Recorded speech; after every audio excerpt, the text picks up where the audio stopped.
Alors, bienvenue encore sur le plateau de Jaco Matin. C'est un plaisir pour nous de vous recevoir. Et détendez-vous, hein, vous êtes chez vous. Nous sommes détendus. Vous êtes chez vous. Alors, avant de démarrer avec mon questionnaire, comment démarre la semaine pour vous? Bon, la semaine démarre bien et déjà nous souhaitons vous remercier pour l'accueil que vous nous avez réservé ce matin. C'est un plaisir. Voilà. Et avec un tel démarrage, nous pensons que la semaine n'aura pas de difficulté. Super. Voilà. Donc, vous êtes là pour nous parler de la campagne Rentrée scolaire solidaire. Effectivement, un projet organisé par le collectif de jeunes de la Duini, qui est un collectif des ressortissants du département de la Duini, majoritairement composé des Pounou, des Togo et des Vungo. Voilà. Et qu'est-ce qui vous a motivé à initier cette action? Ça fait partie du calendrier qu'on a élaboré depuis le début de l'exercice 2025, voilà, de notre association, parce que depuis le départ, on a commencé avec des activités qu'on a pu exécuter jusque-là, et la rentrée scolaire solidaire est l'une d'entre elles. D'accord. Et donc, l'association a été créée cette année?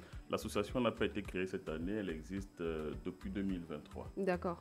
Et donc, c'est le projet Rentrée scolaire solidaire qui démarre cette année? Le projet démarre cette année, c'est la première édition, parce qu'avant ce projet, il y a d'autres activités qu'on a pu faire jusque-là, en l'occurrence le vide-grenier solidaire qu'on a organisé en mars 2025. D'accord. Et quelles sont les missions principales de cette association? Bon, il faut déjà dire que nous sommes une association proprement parlant. Nous faisons dans le social, nous sommes déjà apolitiques et à but non lucratif. Et nous faisons dans le social, nos missions, c'est celle d'accompagner, d'orienter, d'éduquer. Et notre action est principalement dirigée vers la jeunesse, c'est ce département de la Duini. D'accord. Voilà. Et nous avons pour dicton celui d'être une aide que nous aurions voulu avoir dans les moments de difficulté. Et c'est la raison pour laquelle, dans tout ce que nous faisons, nous orientons énormément nos actions vers le social pour essayer de venir en aide aux personnes qui en ont besoin. D'accord, super. Et quel est l'objectif principal de cette collecte de fournitures scolaires? L'objectif principal de cette collecte, éventuellement, je vais peut-être laisser tout à l'heure la parole aux personnes qui sont en charge même de l'aspect technique du projet. Parce que dans notre association, il faut le dire, nous sommes une association participative. Parce que généralement, dans les associations, c'est plus le bureau exécutif qui exécute chaque activité, même de l'association. Entre-temps, le nôtre, lorsqu'il y a une activité, on choisit parmi nos adhérents un responsable qui met en place des commissions et qui prend dans l'ensemble de l'association des personnes qui veulent bien y participer sans pour autant que les membres de l'exécution exécutive puissent participer. Nous sommes juste là que pour la supervision. Mais l'objectif, c'est celle d'accompagner un maximum de familles au niveau du département de la Duini qui ont des difficultés à envoyer les enfants en début d'année scolaire parce qu'il n'y a pas de fourniture scolaire. Voilà. On va rentrer un peu plus dans le fond tout à l'heure pour expliquer pourquoi on fait ce constat-là au niveau du département de la Duini. Ben, on peut y aller. Hein. Voilà. Voilà. Donc, qui prend la parole maintenant? Voilà. Après avoir présenté l'association, je pense que je laisserai la parole à M. Yorik Moussavou, qui est le responsable de mise en œuvre de ce projet Rentrée scolaire solidaire 2025, première édition. D'accord. Qui sont les bénéficiaires et comment vous identifiez les familles en difficulté dans le département? Les bénéficiaires de ce projet sont les élèves de première année. D'accord. Deuxième année, en gros, sont les apprenants de niveau primaire, pré-primaire. Uniquement? Uniquement. Ok. Bon, nous avons travaillé étroitement avec les responsables des différents établissements.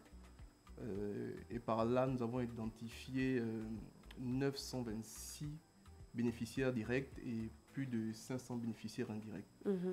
Donc, ce qui nous fait environ 1500 et pour des kits de 1500. De composer les différents outils scolaires. D'accord. C'est tout? Ok. Quelles fournitures sont les plus urgentes à collecter? C'est quel type? Est-ce que ce sont des sacs, des cahiers? Quel type de fourniture exactement? Bon, en gros, nous sommes là pour accompagner les familles. Donc, en matière de livres scolaires, on n'a pas mis un accent particulier dessus, mais pour la composition des kits, c'est composé des cahiers, sacs, crayons, gommes, etc. D'accord.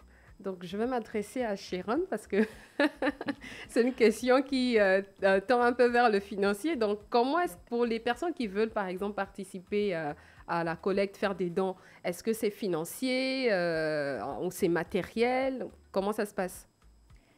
Alors, nous avons deux sortes de dons. Mhm, Nous avons des dons financiers que nous recevons. mhm. Nous avons des dons matériels. Donc, il n'y a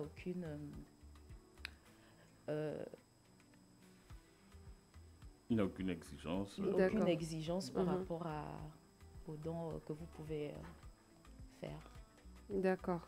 Donc, comment les personnes qui veulent bien faire ces dons-là, que ce soit matériel ou financier, comment est-ce qu'ils procèdent? Alors, nous avons un numéro de téléphone qui est à notre disposition. Mhm.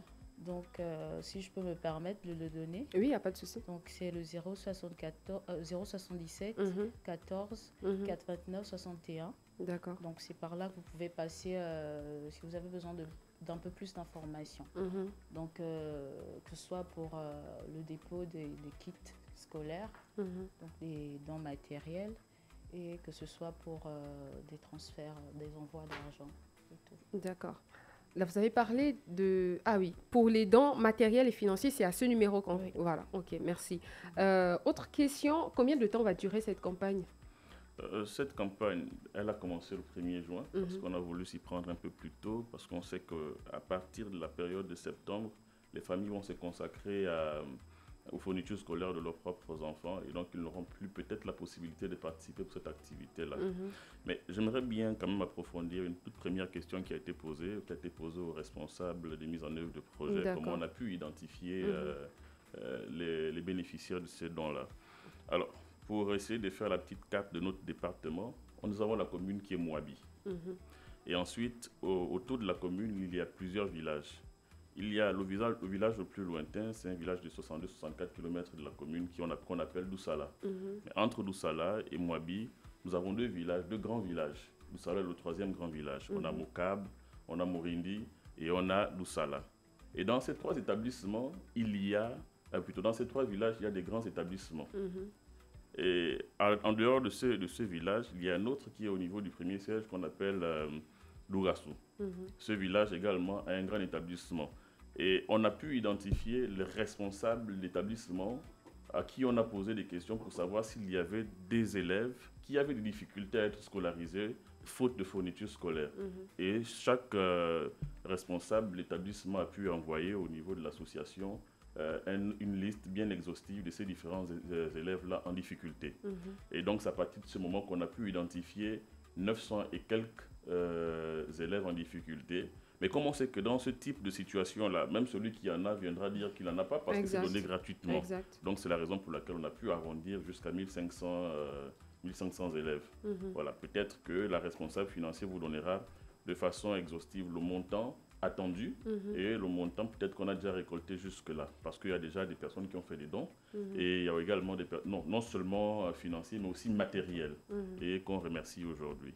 Donc c'est dans ce sens-là qu'on a pu identifier, on appelle ça comme des élèves. Et en plus, c'est une zone dans laquelle il n'y a pratiquement pas d'activité génératrice de revenus. Mhm.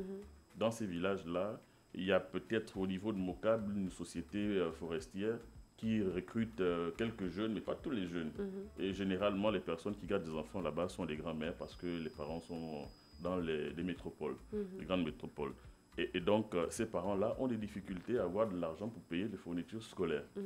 Et pire encore, les personnes qui vont revendre des fournitures scolaires à ces endroits sont des personnes qui revendent des fournitures scolaires à des prix vraiment exhaustifs. Ce n'est pas les prix qu'on trouve par exemple à la gare routière ou à Lomé ou dans des grandes surfaces à Libreville. Mhm. Parce que certainement, ils doublent ou ils triplent les prix.